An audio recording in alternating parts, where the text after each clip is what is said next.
네, 그럼 바로 이 시각 월가 통해서 시장 이야기로 이어가 보겠습니다. 오늘은 블랙퀀트 에쿼티 윤진 대표 모시고 이야기 나눠보겠습니다. 어서 오십시오.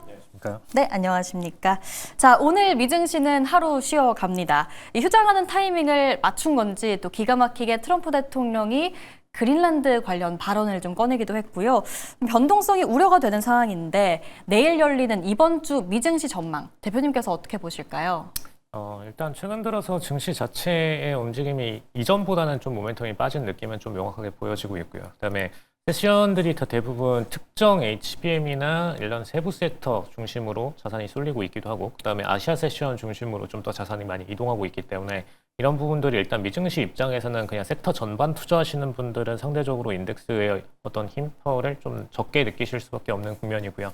상대적으로 이제 국내 투자하시는 분들 입장에서는 이제 우리나라 내부에서는 HBM 관련된 기업들도 많은 상태이고, 그다음에 최근 들어서 좀 떠오르고 있는 피지컬 AI 관련된 로보틱스 기업들도 좀 빠르게 상승해주고 있기 때문에 이런 부분들에 대한 모멘텀이 좀 상대적으로 국내장 투자하시는 분들 입장에서는 좀 유리하게 보여줄 수 있다. 그다음에 해외장 투자하시는 분들 입장에서는 특정 세부 섹터로 잘 내려서 투자하시는 분들은 상대적으로 고수익을 볼 수 있는 상태다 정도로 요약할 수 있을 것 같습니다. 국장은 지금 5,000피를 눈앞에 두고 있는데 네. 미증시 같은 경우에는 계속해서 좀 보합권 수준에서 머무르고 있는 중소형주만 좀 잘 가고 특정 섹터 위주로 아주 빠르게 달리는 그런 모습이 나타나고 있거든요. 일단 우리 장에서는 뭐 삼전, 하이닉스가 달린다면 또 미증시 지난주에 마이크론이 엄청 올랐습니다. 이게 호재가 나왔는데 내부자라고 하죠. 내부자인 마이크론의 이사가 주식을 매수를 했는데 그 시점이 보니까 거의 고점이더라고요. 그러니까 지난해보다 한 220% 정도 주가가 오른 상태에서 매수를 했다. 분명 고점인 줄 알았는데 과연 이게 고점이 아니었던 걸까? 대표님께서 이거 어떻게 해석하세요? 더 오를 수 있을까요? 사실 하나 요약드릴 만한 포인트가 있는 거는 네. 저희가 이제 운용 전략 중에서 이제 연초에 리밸런싱 전략에서는 HBM ETF들을 굉장히 좀 공격적으로 편입량을 늘렸거든요. 그다음에 HBM뿐만 아니라 AI 관련된 세미컨덕터 섹터 이렇게 두 분야에 대해서 좀 집중 성장세 위주로 매수를 투자를 했는데, 사실 이렇게 투자했던 가장 큰 이유는 어쨌든 이제 시장 투자들이 관심 있게 보는 부분, 그다음에 실질적으로 AI 내부에서도 가장 높은 CAGR을 그 해에 가져갈 수 있는 섹터 이런 것들이 사실 정해져 있긴 합니다. 근데 어쨌든 간에 이전 한 2년간은 클라우드 기업들이 집중적으로 AI 칩셋들을 구매하는 과정이었기 때문에 사실상 매출적인 부분에서 TSMC랑 그다음에 엔비디아 같은 특정 팹리스 기업들이 이 매출을 가져갈 수밖에 없었던 국면이었고요. 네, 이제부터는 어쨌든 팹리스 기업들 자체의 숫자는 점점 늘어나고 있고, 그다음에 ASIC 관련된 기업들도 계속해서 참여를 하고 있고 이런 국면이기 때문에 상대적으로 AI 칩셋 분야에서 특정 어떤 한 기업이 하드캐리를 해가지고 그 시장을 독과점할 수는 좀 없는 국면으로 가고 있습니다. 그래서 이런 국면일 때는 상대적으로 그럼 중간에서 다른 독과점을 할 수 있는 기업이 누구냐라고 봤을 때 어쨌든 팹리스 기업들의 숫자가 늘어나고 이들의 공급하는 칩셋의 종류가 늘어날 경우에는 그 내부에 들어갈 수 있는 특정 부품들을 판매하는 특정 기업들 중심으로 이제 수요가 쏠릴 수밖에 없는 부분이거든요. 네, 그런 부분들을 어쨌든 가져갈 수 있는 거는 사실상 파운드리랑 그다음에 그 내부에서도 메모리 같은 기업들은 어쨌든 메모리는 어쨌든 생산 시설이 필요한 부분이기 때문에 생산 시설을 이미 갖추고 있는 기업들이 아니라면은 신규 주자로 갑자기 참여해가지고 생산 라인을 깔고 증설을 하고 이런 것들을 할 수는 없습니다. 그래서 그런 것들을 종합적으로 봤을 때는 어쨌든 시설 라인들을 갖고 있는 기존의 칩셋 기업들이 가장 수혜를 많이 가져갈 수밖에 없는 상태이고, 그래서 HBM, HUF 그다음에 파운드리까지 이렇게 세 개 기업군이 전부 다 상승세가 좀 강한 상태로 좀 보실 수가 있을 것 같습니다. 그래서 어쨌든 이제 이전 대비해가지고 확실하게 좀 달라진 국면 하나는 단순하게 설계 기반의 팹리스만 하는 기업들은 절대로 이 시장에서는 지식 기반으로 살아남기가 좀 쉽지 않다. 차라리 락인 효과를 뭔가 갖고 있거나 최소한 증설 라인을 깔 수 있는 그런 시설들을 갖고 있는 2차 산업에 기반을 둔 반도체 기업들만이 실질적으로 주가적인 수혜들을 받아가고 있다. 이게 가장 핵심적 모멘텀으로 좀 보시면 좋을 것 같습니다. 말씀해주신 섹터랄까요? HBM, HPF 그리고 파운드리 말씀을 해주셨는데 네. 파운드리 중에서는 또 지난주 슈퍼 실적 서프라이즈가 나왔던 TSMC를 한번 눈여겨보면 좋을까요? 어떻게 보십니까? TSMC도 사실 저희도 투자 대상군에 있는 상태입니다. 그래서 기본적으로 저희가 가장 관심 갖고 있는 거는 네. 정말 방금 말씀드린 것처럼 2차 산업 기반의 시설 라인들을 가지고 있는 친구들. 왜냐하면 이것 자체가 이제는 진입장벽인 상태이고 단순하게 AI나 어떤 기술력의 소프트웨어 기반의 기술 발전만으로 단순히 치고 들어올 수 있는 섹터가 아니기 때문에 그럼 이제 그들 입장에서는 사실 이런 기업군에 뭔가 투자를 하고 싶고 혹은 이제 이런 기업군이 성장할 것을 안다라고 했을 때 본인들이 직접 시설을 세팅하고 사업을 들어와서 그들과 경쟁을 하는 것보다는 그냥 이 기업에 투자를 하는 게 더 현실적인 대안이 되기 때문에 상대적으로 이런 부분들이 주가적으로 나올 수밖에 없다라고 보고 있는 상태입니다. TSMC 호실적 나오고 나서 최대 수혜주는 장비주다 이런 얘기 많았거든요. 그래서 램리서치라던가 어플라이드 머티리얼 이런 친구들이 엄청 같이 주가가 많이 올랐는데 이런 장비주 쪽은 또 어떻게 보시는지 궁금합니다. 사실 제가 이거 들어오기 전에 아나운서님 얘기 듣고선 네. 되게 잘 보고 있다고 생각을 하긴 했어요. 그러니까 왜냐하면은 어쨌든 이제 시설 증설을 할 때 네. 보통 이제 연 평균으로 최대 증설을 하더라도 한 30% 정도만 이전 시설 대비해서 증설을 할 수 있거든요. 근데 지금은 거의 이제 그 정도의 맥스를 달리던 과정이긴 합니다. 근데 이 시점에서 어쨌든 장비 관련된 매출들은 같이 발주가 발생할 수밖에 없고요. 그런 매출들이 분명히 원장상으로 찍힐 수밖에 없는 부분이고 해당 기업들 입장에서는 분명히 수혜를 받을 수밖에 없습니다. 근데 중요한 거 하나 좀 체크 포인트로 갈 게 있는데 예를 들어서 이제 어플라이드 머티리얼즈 이런 기업들 같은 경우에는 이런 장비주들의 특징이 있어요. 장비주들은 물론 이제 AS나 이런 기본적인 부품들 이런 것들을 공급하는 그 대상처들은 상대적으로 늘어나게 되면 일단 기본적으로 ARR은 증가하는 건 맞습니다. 근데 실질적인 장비들이 발주가 들어오는 그 시점 기준으로 튀는 매출, 분기 매출과 그 다음에의 혹은 그 다음 분기의 매출 자체가 리니어하게 성장하기는 좀 쉽지 않은 기업군이거든요. 왜냐하면은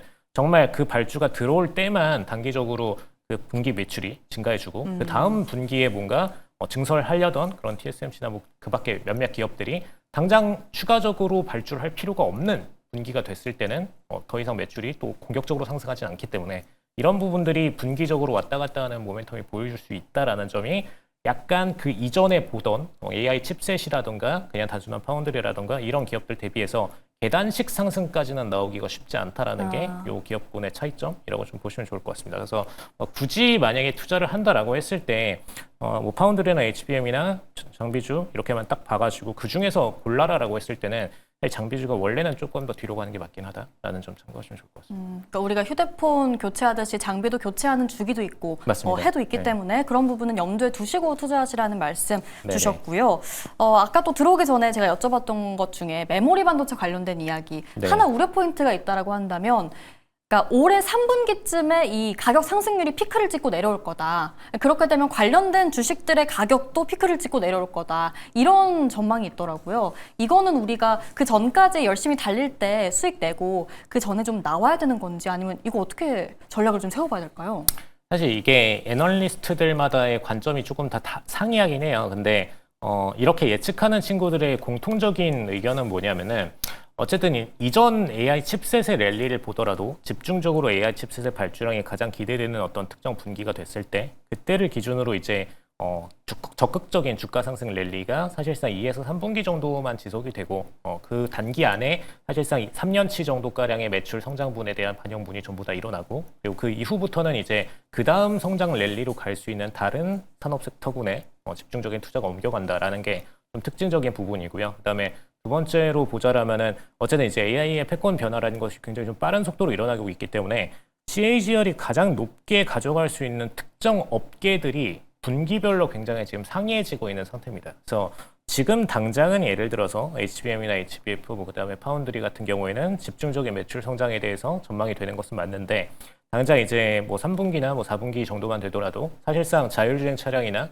특정 휴머로이드 관련된 기업군들의 본격적인 상용화가 스타트가 되는 시점이죠. 그래서 그런 시점이 됐을 때는 과연 이들 기업들보다 더 적극적으로 다시 HBM이나 HBF가 계속 롱런할 수 있는 패턴을 갈 수 있느냐. 그거에 대해서는 좀 회의적일 수 있다라는 정도로 참고하시면 좋을 것 같습니다. 그래서 이게 단순히 뭐가 좋다 나쁘다라는 것보다는 예를 들어서 테슬라에 집중적으로 자산이 몰리는 시점이 됐을 때는 상대적으로 엔비디아가 좀 그렇지 못한 것처럼 보일 수 있는 거고 혹은 샌디스크가 그러지 못한 것처럼 보일 수 있는 거고 그런 랠리처럼 생각하시면 될 것 같고 업계 자체의 성장성에 대해서는 최소 전혀 5년 동안은 시장의 규모 자체가 뭐 감소하거나 이런 국면으로 갈 것 같지는 않고 시장 국면은 계속 증가할 거다. 다만 어떤 주가적인 랠리에 있어서는 단기 성장과 소폭의 조정 정도는 발생할 수 있다.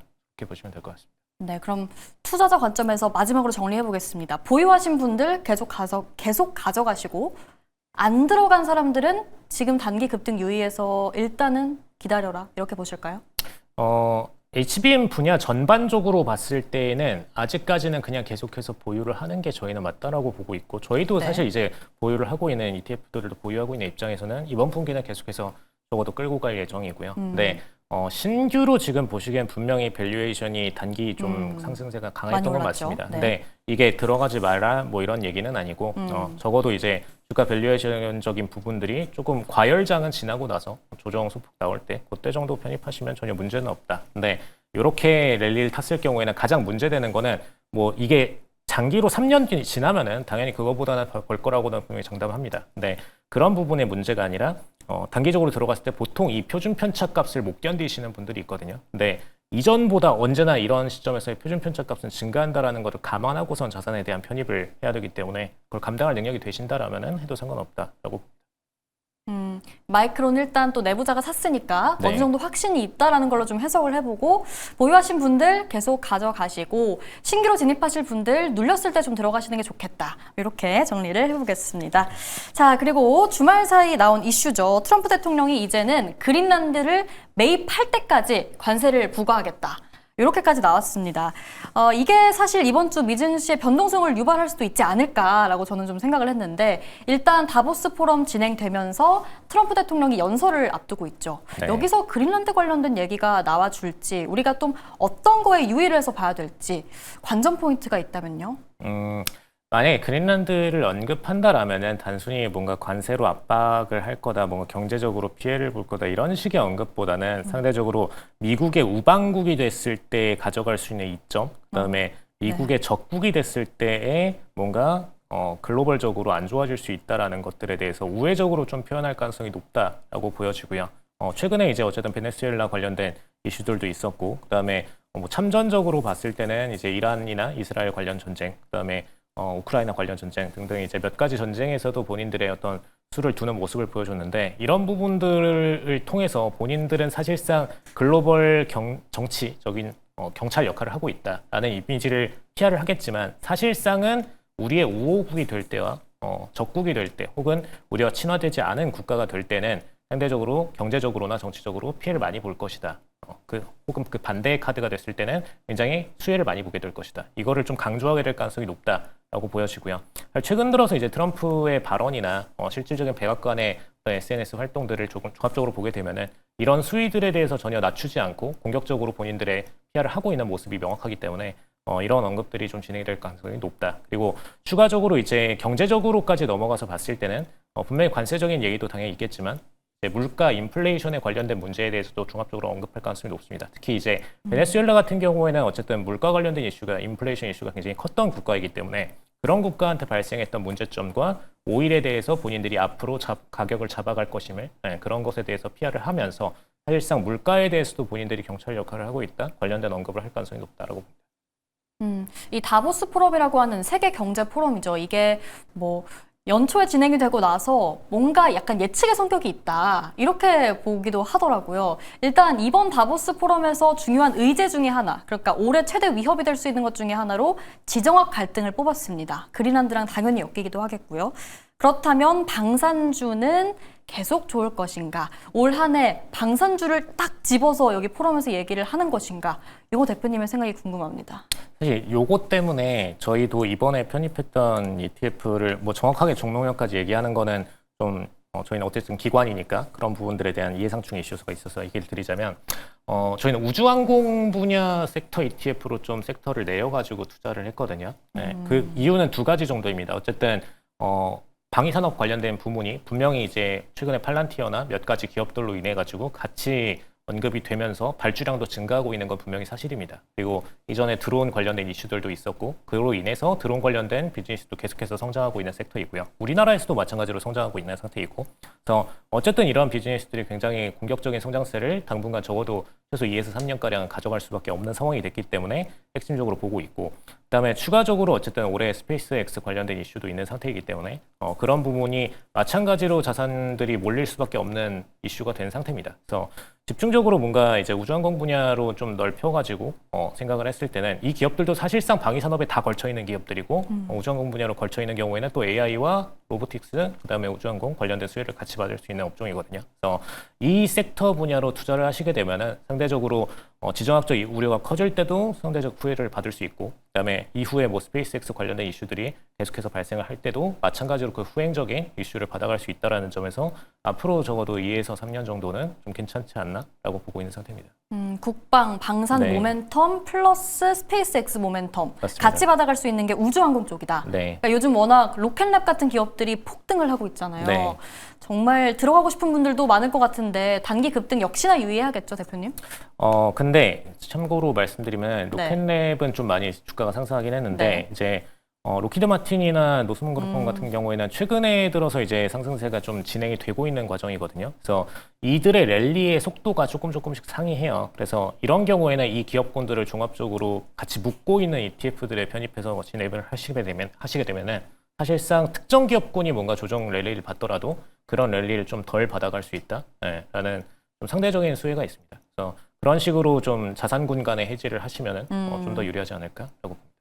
네, 좀 더 묵직한 만큼 로키드 마틴 같은 전통 방산주 쪽으로 한번 눈을 돌려보시라는 말씀을 남겨주셨습니다. 자, 그런데 이 다보스 포럼이 끝나고 나서일 것 같습니다. 아마 그 시점이 연준 의장 지명이 있을 거다라고 하던데 트럼프 대통령이 공식적으로 발언을 했죠. 케빈 헤셋 여기 남아있으면 좋겠다. 그냥 국가경제위원장 했으면 좋겠다. 그 말인즉슨 케빈 헤셋은 일단 연준 의장을 시키고 싶지 않다라는 건데 그러고 나서 워시가 급부상을 했습니다. 거의 예측 시장에서도 한 60% 정도로 당선될 가능성, 지명될 가능성을 보고 있더라고요. 근데 이게 시장이 좋아할 만한 내용은 아닌 것 같은데 어떻게 보실까요?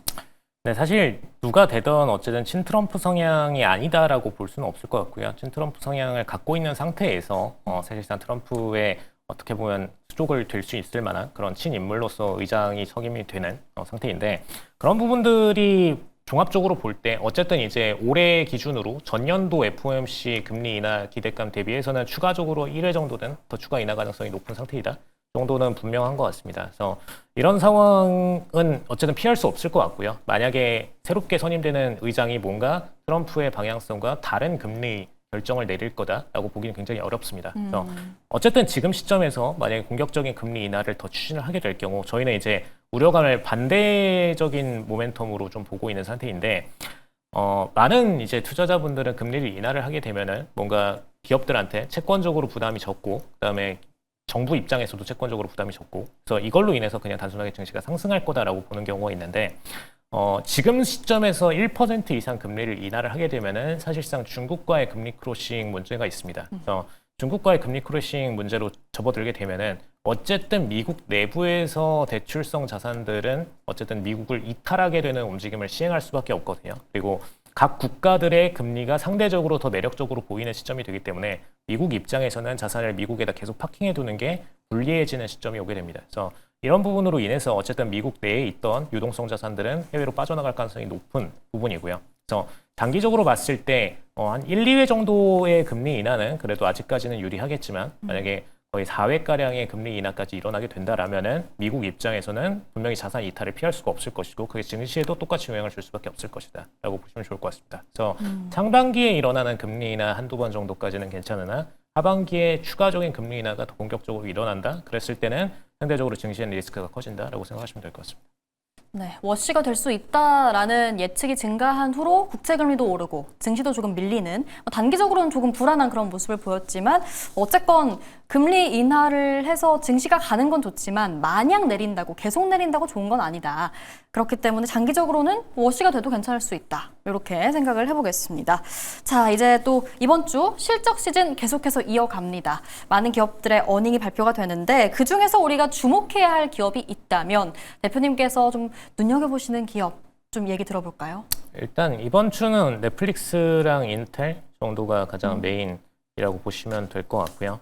넷플릭스 같은 경우에는 최근 들어서 어쨌든 인수합병 이슈 때문에 계속 주가 밸류에이션 하락을 막고 있어요. 근데 이거를 이전에도 저희가 여러 차례 한번 방송들에서 얘기를 드렸었는데 넷플릭스 입장에서 사실상 인수를 지금 시점에서 한다라는 거는 사실 자산적인 손실이 너무나 큰 부분입니다. 그러니까 특히 최근에 들어서는 이제 현금성으로 전부 다 매입을 하겠다라고도 밝혔었는데 사실 이렇게 매입을 하게 될 경우에는 지금 넷플릭스 순자산 대비해서 한 2.3배 정도 자산을 쓰게 되는 거거든요. 그렇게 되면은 2.3배 정도 자산을 결국에는 누군가한테서 또 빌려와야 됩니다. 아이비들한테서 결국 빌려오겠죠. 아이비들한테 빌려와서 이걸 자금을 집행하게 되면은 그게 결국에는 채무 부담으로 금리의 영향으로 마찬가지로 넷플릭스의 재무에 영향을 줄 수밖에 없습니다. 그래서 이런 부분들이 넷플릭스의 부채 비율을 압도적으로 높이는 상황이 될 거고 그다음에 순자산 비율 혹은 이제 그 이후에 이익적인 부분에 있어서도 매 분기 원장 찍는 게 굉장히 좀 안 좋게 나올 수밖에 없는 부분입니다. 그래서 최근에 넷플릭스도 사실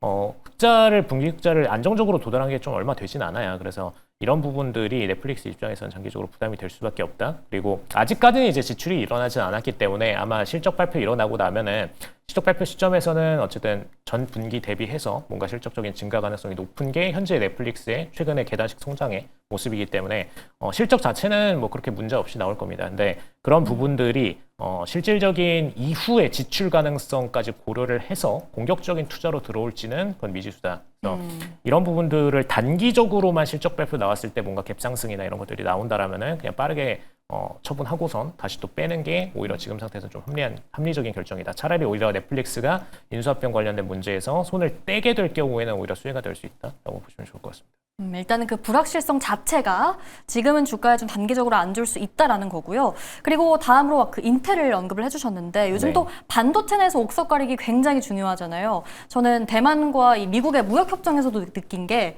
확실히 미국 내에서 공장 짓고 미국 내에서 투자해서 만들어내는 것 자체가 유리하다는 생각이 들더라고요. 그런 의미에서 인텔 실적 뭐 잘 나올까요? 괜찮을까요? 인텔은 아직까지는 실적적인 부분이 막 공격적인 성장을 보이긴 쉽지가 않은 상태예요. 왜냐하면은 최근에 18A 공정 관련된 부분이 어쨌든 미래 성장 동력이라서 그로 인한 자산이 유입되고 있는 부분이고 분기 성장 나오더라도 사실 6에서 7% 이상의 성장은 나오기가 정말 어렵습니다. 그래서 이런 부분들은 일단 실적이 막 어닝 서프라이즈가 나오더라도 큰 폭의 상승은 나오진 않을 거고요. 근데 다만 인텔이 어쨌든 미국 내부에 존재하는 TSMC의 역할을 좀 하고 싶어하는 게 분명히 있고 근데 문제는 TSMC가 미국 본토로도 직접 들어오고 있기 때문에 이런 부분들을 인텔이 과연 꺾고선 본인들만의 영향을 가져갈 수 있을 것인가? 왜냐하면 이전에 사실 3나노 공정이나 4나노 공정에서 성공 사례가 그렇게 크지 않은 기업이었기 때문에 인텔 입장에서는 신규 수주를 팹리스들한테서 따낸다는 게 굉장히 좀 어려운 상태입니다. 그래서 이런 부분 종합적으로 고려했을 때 아마 공격적인 자금 집행이 일어나고 있는 과정이라서 실적적으로 매출은 성장할 수 있으나 이익적으로는 낮게 나올 수밖에 없고 그리고 이후의 성장세를 보게 될 경우 시장에서 예측하는 어떤 파운더리나 관련 IDM 부문에 대한 성장세 예측이 이전보다는 좀 낮게 나올 가능성이 높다. 미래의 성장 동력으로 봤을 때 그런 부분에 대해서는 좀 우려 가져가시면 좋을 것 같고요. 근데 어차피 인텔 자체가 매출적으로는 아직까지는 이제 성장 구간에 있는 상태이기 때문에 추후에 조정 구간 나오더라도 다시 재회복하는 모습은 나오게 될 거다 정도로 보시면 될 것 같습니다. 네, 인텔의 실적에 대한 전망, 단기적으로 숫자가 그리 좋게만은 찍히지 않을 수 있다라는 코멘트 마지막으로 들어보면서 오늘 이야기를 마쳐보겠습니다. 자, 저희는 내일 미증시 열리죠. 다시 함께 찾아오도록 하겠습니다. 오늘도 함께 해주신 여러분 고맙습니다.